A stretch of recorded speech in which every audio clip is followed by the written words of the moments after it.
निवेदन.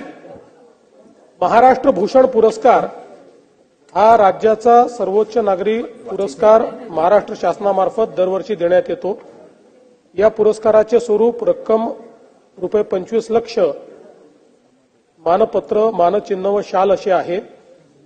दिनांक 12 मार्च 2025 रोजी महाराष्ट्र राज्याचा सर्वोच्च पुरस्कार देण्याबाबत मुख्यमंत्री यांच्या अध्यक्षतेखाली झालेल्या निवड समितीच्या बैठकीमध्ये महाराष्ट्र भूषण 2024 पुरस्काराकरता श्री राम सुतार, ज्येष्ठ शिल्पकार यांच्या नावास सर्वानुमते मान्यता देण्यात आली आहे.